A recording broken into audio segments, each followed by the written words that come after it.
Hi friends, ಎಲ್ಲರಿಗೂ ನಮಸ್ಕಾರ. ಜೈ ಶ್ರೀರಾಮ್. ಇವತ್ತಿನ ಲಾಗ್ ಬಂದು ನನ್ನ ಮಗಳು ಸ್ಕೂಲಲ್ಲಿ ಇವತ್ತು ಆ್ಯನ್ಯುವಲ್ ಡೇ ಇತ್ತು.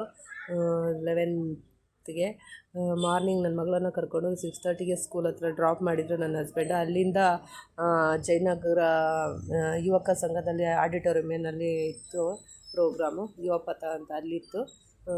ಆದರೆ ಅವಳು ಹೋಗಿ ಡ್ರಾಪ್ ಮಾಡಿ ಬಂದ್ವಿ. ಆದರೆ ನಾವು ಹೋಗೋಷ್ಟರಲ್ಲಿ ಟ್ರಾಫಿಕ್ ಮುಗಿಸಿ ನಮ್ಮನ್ನು 9:30 ಬರೋಕ್ಕೆ ಹೇಳಿದ್ರು. ಅಷ್ಟೊತ್ತಿಗೆ ಹೋಗೋ ಅಷ್ಟರಲ್ಲಿ ಟ್ರಾಫಿಕ್ ಜಾಮಲ್ಲಿ ಅವ್ಳ ಪ್ರೋಗ್ರಾಮೇ ನೋಡೋಕ್ಕಾಗಲಿಲ್ಲ. ಫಸ್ಟ್ ಸೆಕೆಂಡ್ ಡ್ಯಾನ್ಸ್ ಅವಳದು ಇರೋದ್ರಿಂದ ಪ್ರೋಗ್ರಾಮೇ ಮುಗ್ದೋಗ್ಬಿಟ್ಟಿತ್ತು. ಪಾಪ ಸಖತ್ ಬೇಜಾರು ಮಾಡ್ಕೊಂಡ್ಬಿಟ್ಟು ಸ್ಟೇಜಲ್ಲೆಲ್ಲ ನಮ್ಮನ್ನೇ ಹುಡುಕ್ತಾ ಇದ್ಲಂತೆ.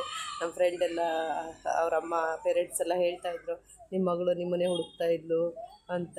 ಭಾಳ ಬೇಜಾರಾಯಿತು. ಒಂದು 4-5 ಡ್ಯಾನ್ಸ್ಗೆ ಸೇರಿದ್ಲಳು. ಬಟ್ ನಾವು ಹೋಗಲೇ ಇಲ್ಲ. ತುಂಬ ಬೇಜಾರಾಯಿತು. ಮನೇಲಿ ಮುಂದೆ ಕೂತ್ಕೊಂಡಿರಿ, ನಾನು ನೋಡ್ತಾ ಇರ್ತೀನಿ ನಿಮ್ಮನ್ನು, ನೀವು ಎಲ್ಲಿರ್ತೀರ ಅಂತೆಲ್ಲ ಕೇಳ್ತಾ ಇದ್ಲು ಮನೇಲಿ. ಆದರೆ ನಾವು ಹೋಗೋಷ್ಟ್ರಲ್ಲಿ ಮುಗ್ದೋಗ್ಬಿಡ್ತು. ಭಾಳ ಬೇಜಾರಾಗೋಯಿತು. ಬಟ್ ವೀಡಿಯೋ ಎಲ್ಲ ಸಿಗುತ್ತೆ. ಆದರೂ ಅವಳಿಗೆ ಒಂಥರ ಸಮಾಧಾನನೇ ಆಗಲಿಲ್ಲ. ಬರೋವರೆಗೂ ಅಳ್ತಾನೇ ಇದ್ಲು, ನೀವು ನನ್ನ ಡ್ಯಾನ್ಸ್ ನೋಡೋಕ್ಕೆ ಬರಲೇ ಇಲ್ಲ ಅಂತ ಹೇಳಿಬಿಟ್ಟು. ನಾವು ಅದೇನೋ ಒಟ್ಟು ಟೈಮ್ ಸರಿ ಇರಲಿಲ್ಲ ಅನಿಸುತ್ತೆ.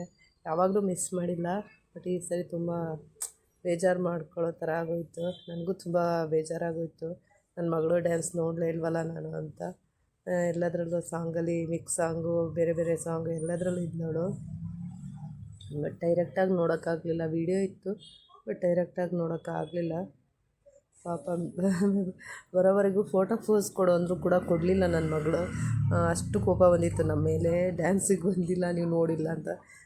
ಅದೇನು ಆಯಿತೋ ಗೊತ್ತಾಗಲಿಲ್ಲ. ನಮ್ಮ ಹೋಗೋಷ್ಟ್ರಲ್ಲಿ ಮುಗಿದ್ಬಿಡ್ತು. ಲಾಸ್ಟ್ ಒಂದು ಗ್ರೂಪ್ ಡ್ಯಾನ್ಸಲ್ಲಿ ಮಾತ್ರ ನೋಡೋಕ್ಕೆ ಸಿಕ್ತು ನಮಗೆ. ಬೇಜಾರಾಗೋಯಿತು. ಅಲ್ಲಿಂದ ಮುಗಿಸ್ಕೊಂಡು ಆ್ಯನ್ಯುವಲ್ ಡೇ ಮುಗಿಸ್ಕೊಂಡು ಬೇರೆ ನಮ್ಮ ಅಕ್ಕನ ಮನೆಗೆ ಹೊರಟ್ವಿ. ಇವತ್ತಿನ ಲಾಗು ಅಲ್ಲಿ ಕಳೆದ್ವಿ. ಅಲ್ಲಿ ಬೇರೆ ಫಂಕ್ಷನ್ ಇತ್ತು ಬೇರೆ, ಅದನ್ನೆಲ್ಲ ಮುಗಿಸ್ಕೊಂಡು ಮನೆಗೆ ಬಂದ್ವಿ. ಥ್ಯಾಂಕ್ ಯು ಎಲ್ಲರಿಗೂ. ಈ ವ್ಲಾಗ್ ಇಷ್ಟ ಆದರೆ ಲೈಕ್ ಆ್ಯಂಡ್ ಸಬ್ಸ್ಕ್ರೈಬ್ ಮಾಡಿ. Thank you so much.